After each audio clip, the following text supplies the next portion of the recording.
Good morning, everybody. It's still morning, although it's about 85 degrees outside. It's wonderful to see this great crowd of people, so many familiar faces and some wonderful new ones to get to know. My name is Tessy Seward, and I am one of 3 directors of Maine Inside Out. And I'll make a quick distinction there between Maine Inside Out and the Inside Out project of Temple University, which you may have heard of if you're knowledgeable in the restorative justice circles. That's a program where college professors teach college classes inside facilities with a mixed group of students from their university and also inmates from facilities. And it's a wonderful project. It's done all over the country. We are a little different. Maine Inside Out is a nonprofit arts organization, and we do creative collaborations with incarcerated and formerly incarcerated individuals to create and share original theater. So that's going to be a little bit of what you'll get to share in today with us. We're about 7 years old. We've done projects around the state of Maine, but primarily in the last few years, we've been working at the Long Creek Youth Development Center, which is a facility for juveniles 11 to 21 in South Portland. The performance that we're going to share this morning was created by a group of 8 young men in the fall of 2013 as part of a symposium we put on in Portland called The Culture of Punishment, From Parenting to Prisons. We've heard the words culture of punishment already today. And that symposium was a week-long exploration of the way that the punishment paradigm is applied in homes, in schools, and in the justice system. And the play, which came out of our exploration of that, really addresses the impact of the traditional punishment paradigm on a young person as he grows and moves through his own life. The work that we do, arts, socially engaged arts, sometimes it's called, or arts for social justice, has so many profound foundational values in common with restorative philosophy. So before we share this performance, I just want to name a few of those and talk quickly about why it works, about why it's important. As has been mentioned several times, one of the primary consequences of the traditional punishment paradigm is a sense of disconnection and isolation. That when harm is done in a community, and the response is very punitive, it further exacerbates the disconnection that was created by the harm. And what we've found is that the arts can be a really powerful medium for rebuilding that connection, for restoring relationship, and for strengthening overall a community. In our programming, this happens on 2 levels. Certainly the group, as they work together over 6 or 8 weeks, they get to know each other, they play a lot of games together, they learn the physical language of theater, they learn how to use their voices to tell a story, and they build relationships with each other, trusting relationships. Some of you may know this, but to get up here and perform for an audience of 10 or 1,000 is pretty scary. It's really scary, and in order to support each other and to hold themselves up in this process, the group learns to hold each other up, and that's a really amazing process. The second part of our work involves connections with the community outside. So that's where all of you come in as our audience today. The experience you have seeing this piece and your responses and the thoughts and the feedback that you share start to break down that wall of separation between the performers and all of you. I think you'll be able to see them for the incredible people that they are, and they will be able to learn a little bit more about you too. And that's part of the process of tearing down those walls and building community, creating a community that we are all taking ownership of and are proud to live in. There will be time after this performance for sharing your thoughts. That's kind of the best way to start out, I think, is to just share what you experienced, share what touched you. And then if you have questions for the performers or for me about Maine Inside Out, we will be able to have some space for that too. Sound good? Everybody ready? Okay.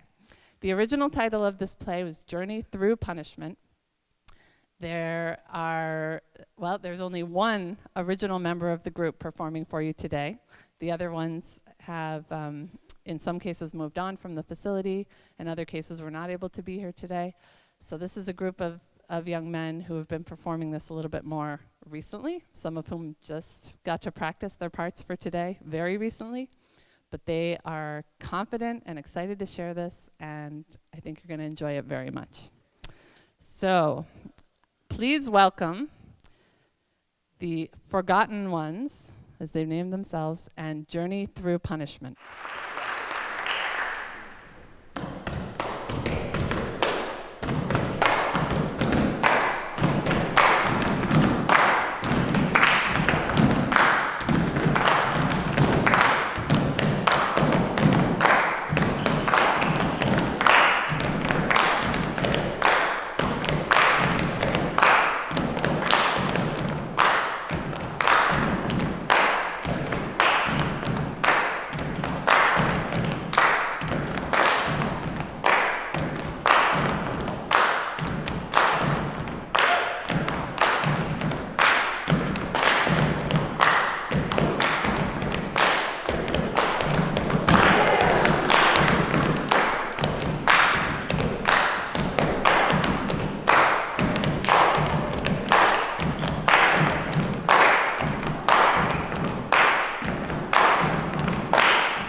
Because she just doesn't get it. Being with the belt starts at 2 and ends at 3. Forced to fight another day, because that's what I was taught. Looking back at it all, did we deserve what we got?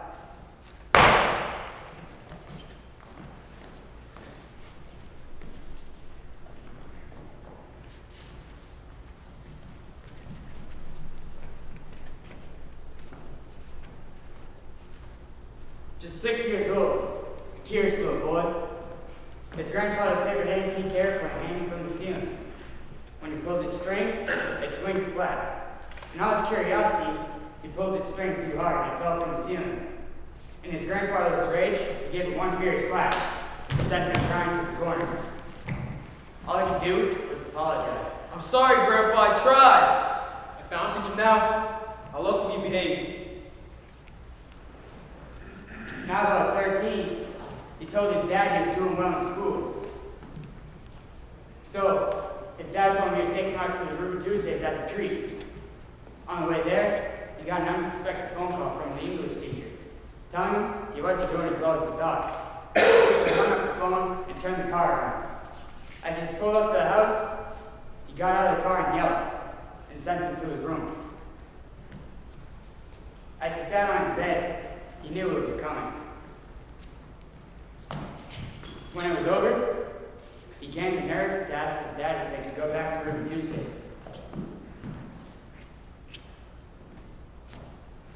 I tried, man, I tried. My son's gonna change one way or another.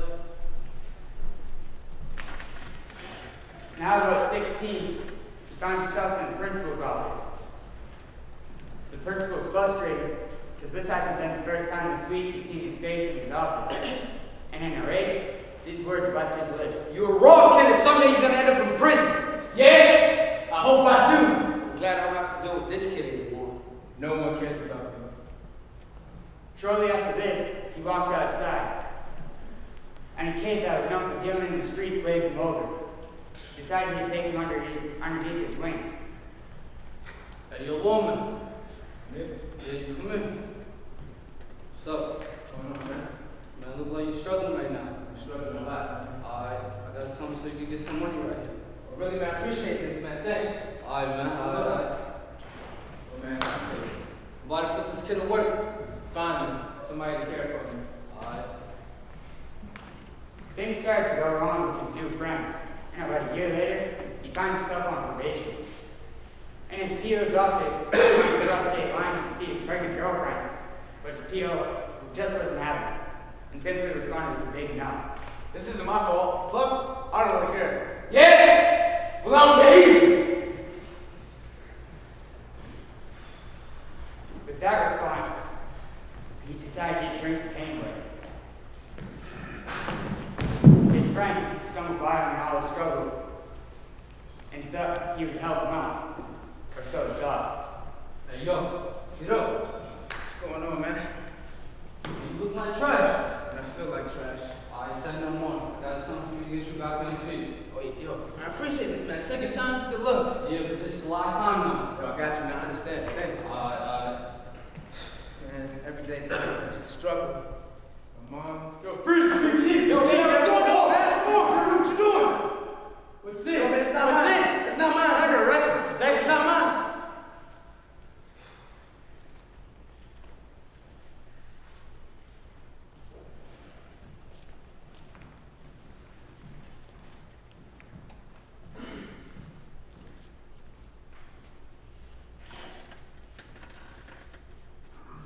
P. Pain.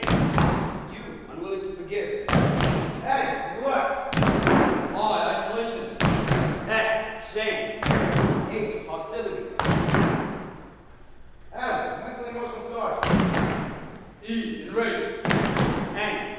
Negative thoughts. T, time. Yo, let me out. Get me out of here, man. Who are you? Who are you people, man? Who are you guys? Who are you guys? Who are you? I'm my son.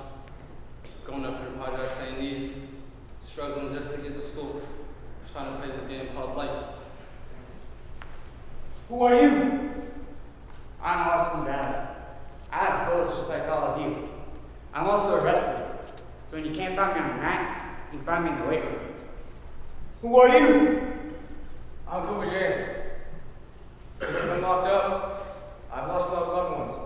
Doing time is stressful, because time else doesn't wait. Who are you? I'm Muhammad Road. I'm my own person. I'm wise and articulate. When people see me, they wonder. Don't judge a book by its cover. And I am Nick Quan Cross. If I'm not dancing, singing, rapping, or maybe even drumming, I'm outside on the court or inside the gym playing basketball. So yeah, I'm not a criminal. You and I, we're one and the same. We both make mistakes. Circumstances affect decisions. Until this day, we're searching and exploring. People do change.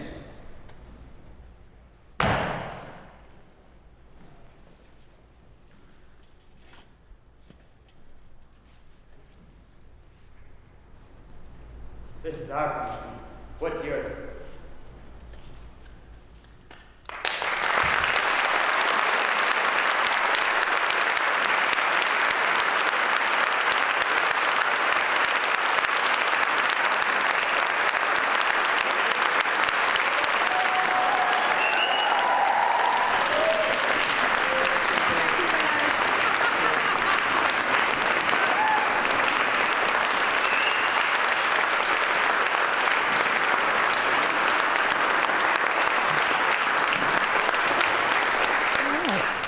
Great work, guys. Great work. We'd love to hear from you.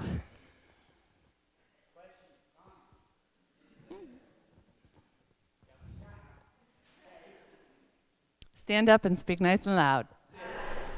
I think I can do that. First of all, thank you. That was an awesome production. I'm glad you guys are here. There's nothing more powerful than the youth, the voices of the youth in our communities that can really tell these stories. My question is, are you guys going to take this on the road? I mean, actually, we've been on the road. You know, we went to Portland High School, went to Rangeley, we've been to Catholic Charities, we've been to Biddeford, so we've been all around. Actually, this is our last show, all together because a lot of us are actually leaving. So, yeah. If we can, I'm there. Yeah, we've been to other high schools, and I don't know if we still are, but when we get out, we were hoping to make like another group, and it was gonna be a comedy. Well, in all, this one's my last one. I only have 29 days, and if there was another one, I don't think it would be within that time. So my time has come.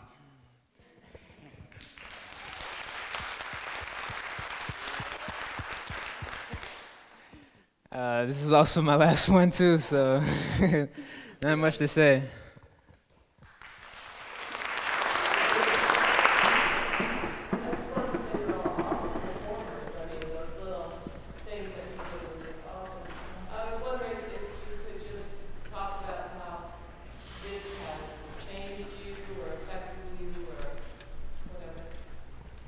Well, I think this program has made me more wiser, because I was more of a childish type of guy.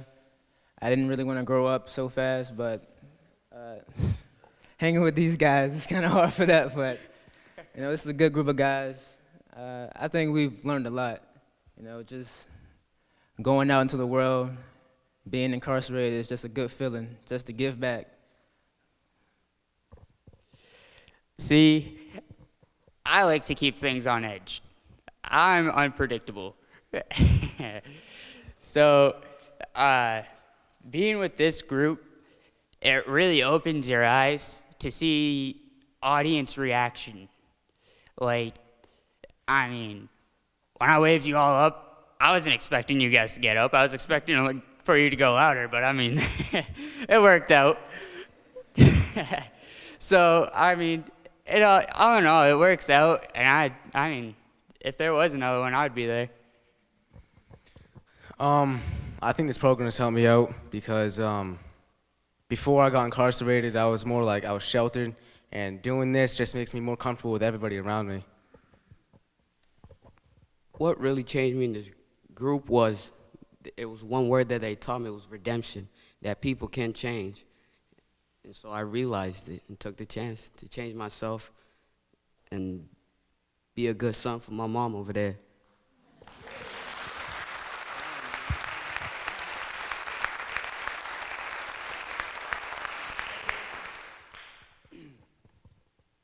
For me, it definitely taught me how to work with other people, because, when I got into jail, my first thought was, don't make any friends. These people aren't your friends. You're here to do your time and get out. But, when I came to this group, I knew, a couple people. But ultimately, it's not like I didn't dislike them. I disliked them or anything. It's just that, I didn't know them, didn't want to get to know them.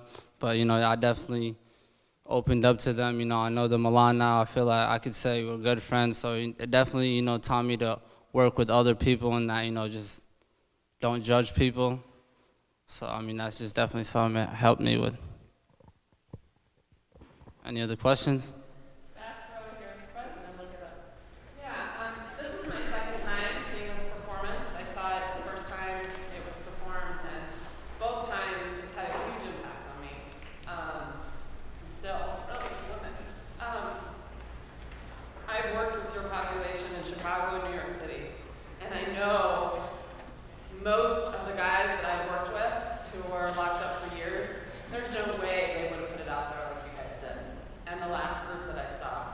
And what I'd love to hear is the transition. So I heard you guys, it's our last show. Some of us are getting out. The rest of the guys that are gone that I saw last time. How can you take what you've had given to you, and how can you take it and make it last longer? How can you help yourselves in the transition of getting out? Are there ideas? Have there been talks? How can you guys create an arts, theater, performance gang outside so that you have that support and you have the confidence that you guys have now when you get back home? Because that's what I'd love to see, and I'd love to hear if there's been thoughts and kind of talking about it with this audience. That's definitely a hard question right there. For me, though, I really can't say I'm going to be making a new, play and stuff, because my family lives out of state in Ohio, so, my plan is to go out there. So, definitely, if I could do anything, help other kids, the younger kids, definitely, because I have little siblings, and, I want to be a role model for them. So, anything, definitely, I'll be part of.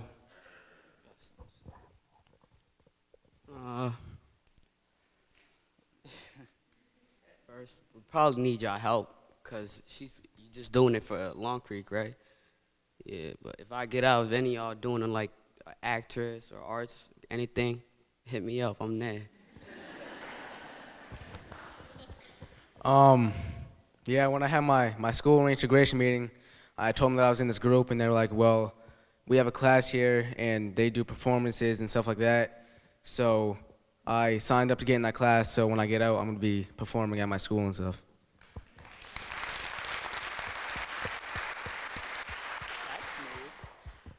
Well, that's new news to me. Jeez. I'm gonna be moving out of state. But I mean, anything to really help. I mean, if I was still here, I'd do anything to be put back with the 3 ladies that put this together. I mean, they're just wonderful, and I probably wouldn't have done it for anybody else.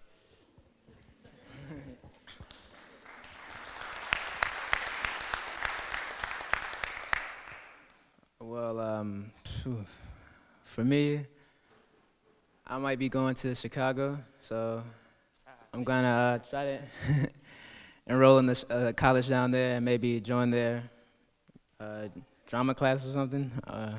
You know, just do something positive, just to give back, because, like he said, I have younger siblings as well, and I don't want them to make the same mistakes I did, because it's like a, how can I say, like a big void in your life. You do learn from it, but some people don't. And right now I learned from this, so I just want to help.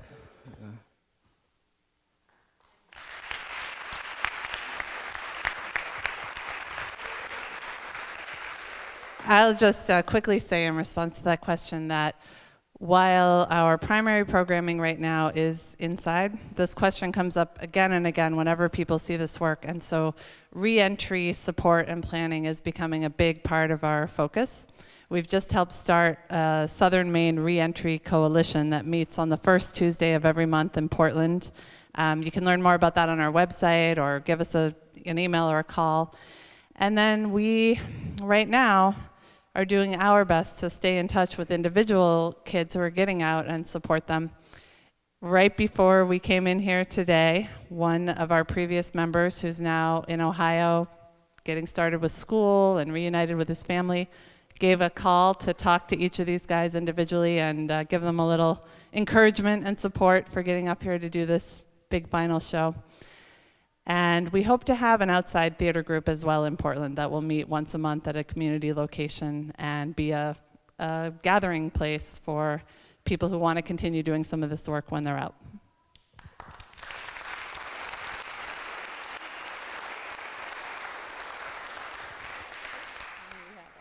Yes. I was just wondering if each of the students, of the actors, would comment about something their high school could have done differently for them.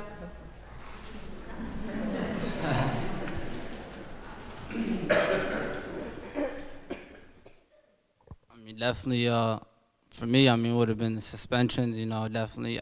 I just got suspended for like every little thing for not showing up for class. So, you know, that just gave me more free time to do what I wanted to do. So that's definitely, there was no work inside the school. You know, if I did something wrong, it would be just automatically suspensions. And I felt that didn't even help a lot. I actually liked, you know, getting suspended. If I was to get like something in school, I would hate that more and would stop doing it. But since I was getting suspended a lot, I definitely, you know, just went and hung out with my friends. So, I mean, that's just definitely a big part. Kids just have a lot of free time, do whatever they want. And I feel that's just not even good. For me, just suspensions didn't help one bit, you know. Me and my friends would just get suspended so we could hang out.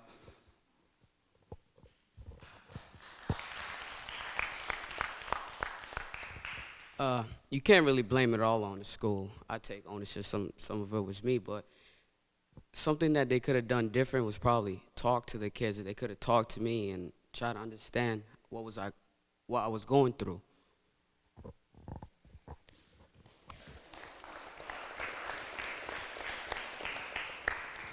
Yeah, I have to agree with Rune on that one, because they'd always immediately just suspend you or put you in detention, and they never actually try to figure out what was wrong or, like he said, what were you going through. So when they suspended you, it's like, yeah, you have more free time to do whatever you want. You don't have to go to school for a couple days. You're laid back. And then you just go back to school and do the same thing so you can get out of school again, and it just doesn't help. They never offered to know me as a person. They always assumed, oh, you're getting into, a little criminal mischief here, So, I was always known at my school as the kid who took off the M off of Massabesic and made it Assabesic. So, I was always the type of kid that would go around and look for things that were funny, and people would get humor out of it, and the school would never appreciate it, so they would always seek the worst route for me, and they wouldn't really try to get to know me. They would call my mom periodically just telling her, oh, your son's rotten, or something to put her down about me, and it just never really affected me, so I just kept on lashing out. Well, for me, I would say being more involved in the students' lives. Some teachers, they see the negatives, but they don't see the positives. So it's like, I zoned out. I would say is, for me, teachers always call my mom if I did something bad, like just tiny bad, and then one day my mom showed up in class. So it was embarrassing, but I would just say, get involved with the students. Because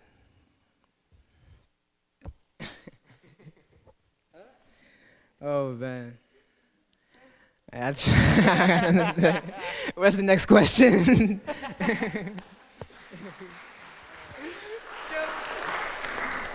want to know how important was it for you to have volunteers in the community coming to the facility and to offer programs like this? He asked us how important to us was it to have the volunteers coming and helping us out. I think it was very important. I appreciate them coming in, because if they didn't come in right now, I'd probably be back in the unit just doing nothing, watching TV or sitting down. So, I'm glad to let you guys see my talent, for one, and and our stories. So, I appreciate that a lot. I would probably be doing the same thing. I would just be sitting in the unit in my committed clothes, living that sad life for another 29 days, and just really not doing anything productive. And this kind of makes me happy. I enjoy myself when I'm up here, and I get to do it with a bunch of great guys. For me, I guess it just kind of makes me glad that people out in the world actually care about you, even though they don't know you personally, but they still come in and try to get to know you. I'm thankful that y'all came through. Thank you. It's definitely important because you're in the facility, not doing anything. So when people come in, try to help you, that's just nice. And like he said, it definitely shows that they care, because when you come in, a lot of people you thought cared about you really don't. Like your old friends, they don't write you, they don't do anything with you. The only people that you find out that care is your family. Those are the people that are sending you money, that are writing you, that are telling you that they love you, that they miss you, that they want you to get out. So when you see other people, it just shows that there's good people out there, and not just evil people that just you thought were your friends, and then you did all that stuff for them, helped them out, and then look what they got to show for, nothing. So it's definitely nice. It's something to do, and instead of me getting in trouble talking back to staff because I just feel like arguing, have nothing to do, it gives me something to do, something to think about, and something definitely look forward to and use as motivation. So that's about it right there.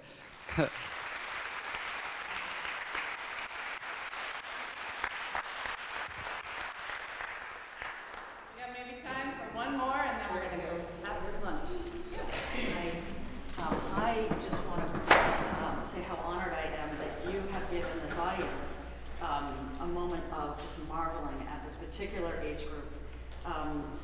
What you just said is that, you were arguing with someone, and, a lot of you said really amazing things in terms of your particular age group, and what we have to step back and marvel at is your ability to argue.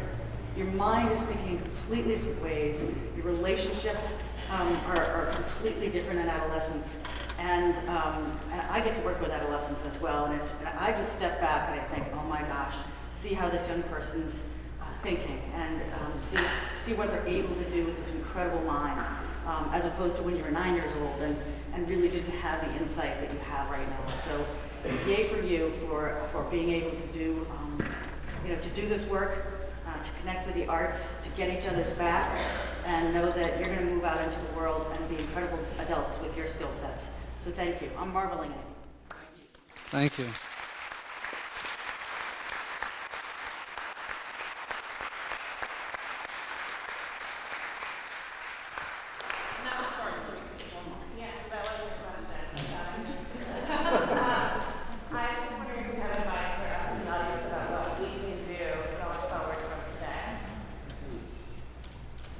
As in, like, what though?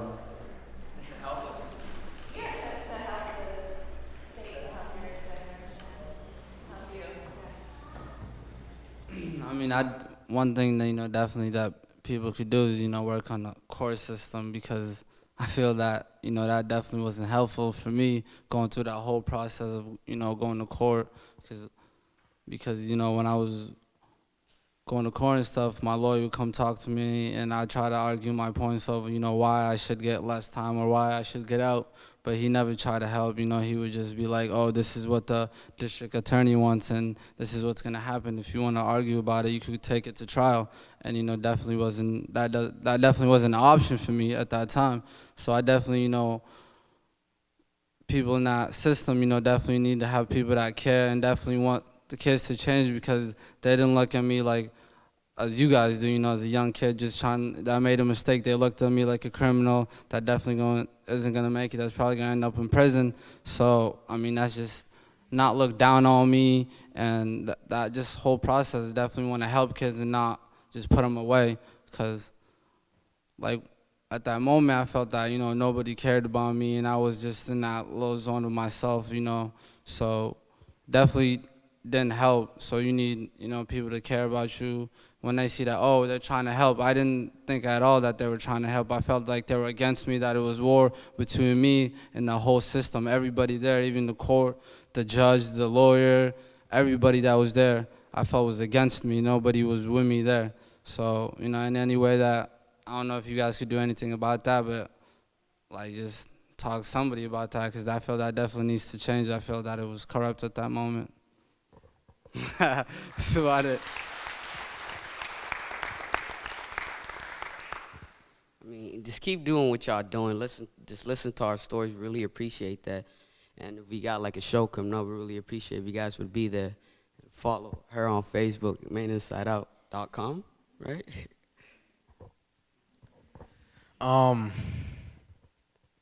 Yeah, just try to get to know us. Don't just like.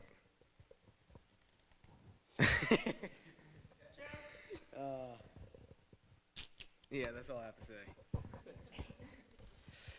Well, I mean, it all starts at a young age. It really does. I mean, I was impacted by school when I was in elementary school.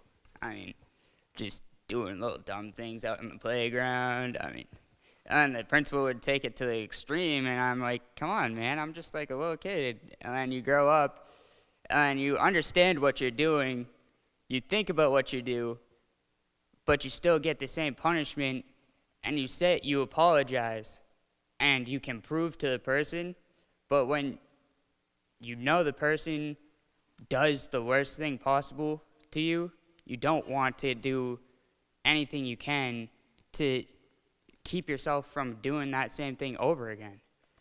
You don't want to go on their side. You want to go against them. So, I mean, basically hear what we have to say, and yeah, put in your guys' input, because I mean, you have to. And, you know, just understand us. Don't go against us. I would say is, don't be afraid to help. You know, yes, there's troublesome youth, but we need your advice to help us out. I know some of us don't want to hear it, but the more you keep repeating and repeating it, we're gonna have to hear it one way or the other. So we just need you guys to help us out. You know, that's it.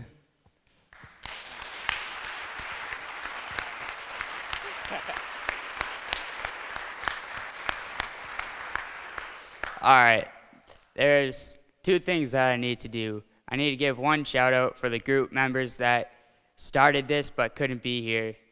You know, we need to always be in remembrance of Ollie, Zach Gregoire, Cody Williams, Tim Shannon, Anthony LaPointe, Dalton Skillings, and Lonzo Small.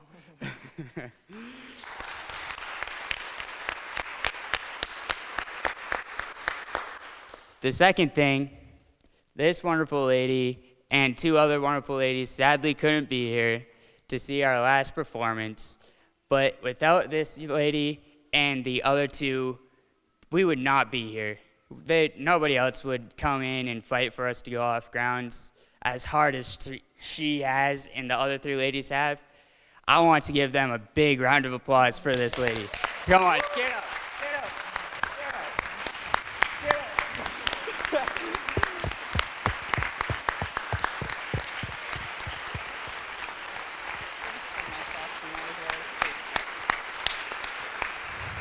All right, thank you. So we're going to be joining everybody for lunch. If you are lucky, you'll get to snag a table with some of these guys and hear a little bit more about their lives and their experiences. And yeah, MaineInsideOut.org is our website, and we would love to have material and kind of in-kind and emotional support. So please do look for us and give us a call or an email. We'd love to talk to you. Thanks.